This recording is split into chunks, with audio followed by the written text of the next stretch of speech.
दोस्तों, Indian light tank Zorawar user trial यानी army trial face में एंटर कर चुका है और करंटली ये लद्दाख के न्योमा फील्ड फायरिंग रेंज में है। ये क्रिटिकल टेस्टिंग फेस मिड नवंबर में शुरू हुआ था और ये करीब 1 महीने तक चलने वाला है, जो कि मिड दिसंबर तक कंक्लूड होगा। इससे पहले इसके इंटरनल डेवलपमेंटल ट्रायल्स और फायरिंग ट्रायल्स हुए थे, जिनको DRDO और L&T द्वारा ज्वाइंटली कंडक्ट किया गया था।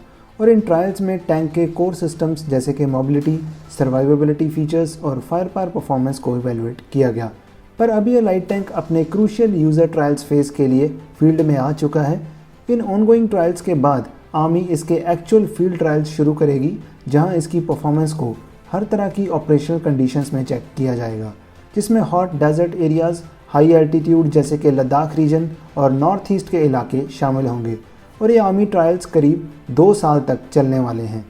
नाउ जोरावर को स्पेशली हाई एल्टीट्यूड एरियाज़ के लिए डिज़ाइन किया गया है, क्योंकि इंडिया के पास फ़िलहाल उन टफ टेरेन और वेदर कंडीशंस के लिए कोई डेडिकेटेड बैटल टैंक नहीं है।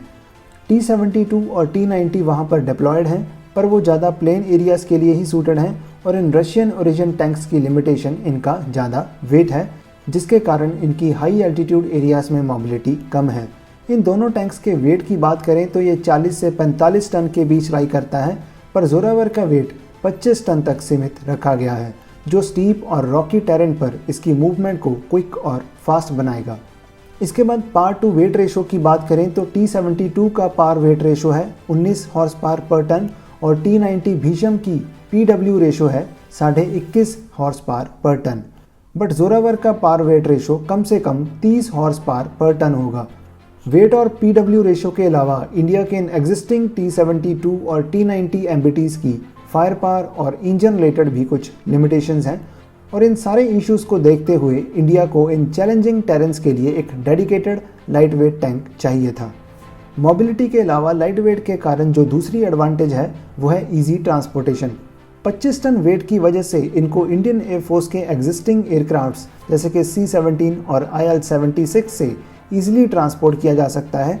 इवन IF की मीडियम ट्रांसपोर्ट एयरक्राफ्ट की जो रिक्वेस्ट फॉर इन्फॉर्मेशन है, उसमें भी 18 से 30 टन पेलोड कैपेसिटी मेंशन की गई है।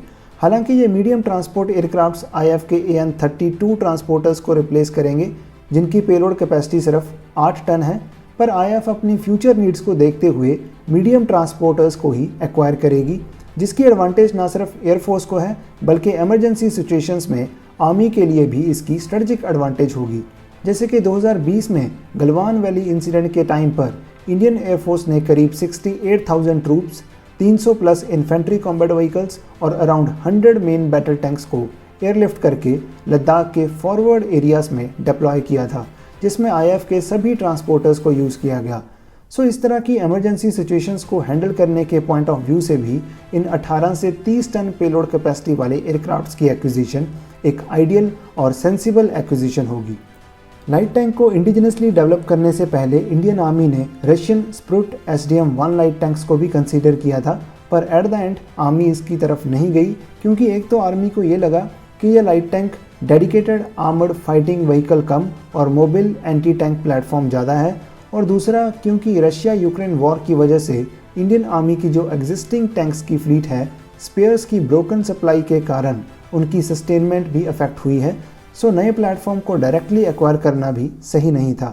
रशिया के अलावा साउथ कोरियन फर्म हनवा डिफेंस द्वारा अपने K-21 लाइट टैंक की ऑफरिंग की रिपोर्ट्स भी सामने आई थी, बट इंडिया ने फाइनली इंडिजिनस डेवलपमेंट के प्लान को ही फाइनलाइज किया। अप्रैल 2021 में इंडियन आर्मी के directorate general of armoured corps द्वारा 354 लाइट टैंक्स की प्रोक्योरमेंट के लिए डोमेस्टिक और इंटरनेशनल मार्केट में RFI इशू की गई।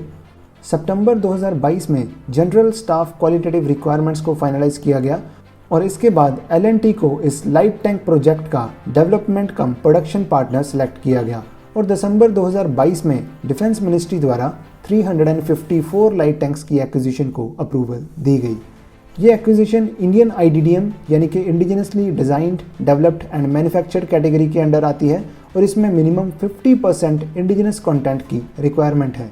इसके प्रोटोटाइप को इस साल जुलाई में पब्लिकली रिवील किया गया था, मतलब RFI इशू करने के सिर्फ 3 साल के अंदर ही इसको डेवलप किया गया है, जो DRDO के लिए एक बड़ी अचीवमेंट है। नाउ जैसे हमने बात की थी कि आर्मी ट्रायल्स करीब 2 साल तक चलने वाले हैं उसके अकॉर्डिंग 2027 तक ये कंक्लूड होंगे और ओवरऑल परफॉर्मेंस इवैल्यूएशन और आर्मी की अप्रूवल के बाद ही इसको प्रोडक्शन क्लियरेंस दी जाएगी।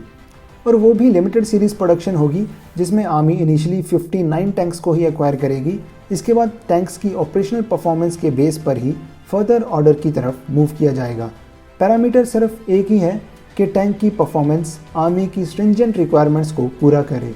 अगर कुछ शॉर्टकमिंग्स रहती हैं या आर्मी कुछ एडिशंस चाहती हैं तो वो करेक्शंस सजेस्ट करेगी ताकि नेक्स्ट बैचेस में वो इम्प्रूवमेंट्स की जा सकें। सो करंट टाइमलाइंस के अकॉर्डिंग लाइट टैंक्स की इंडक्शन पॉसिबली 2028 से स्टार्ट हो सकती है। ये 59 टैंक्स एक रेजिमेंट को फॉर्म करेंगे, but full scale production approval के बाद जोरावर की मास इंडक्शन में अभी समय लगेगा। पर यस, ये लाइट टैंक इंडियन आर्मी के हाई एल्टीट्यूड वॉरफेयर के लिए बहुत क्रूशियल होने वाले हैं, जो चाइनीज़ टाइप 15 लाइट टैंक्स को पूरी तरह टक्कर देंगे, क्योंकि इसकी स्पेसिफिकेशंस टाइप 15 से कुछ हद तक बेटर हैं, जो अल्टीमेटली जोरावर की फाइनल परफॉर्मेंस में देखने को मिलेगा।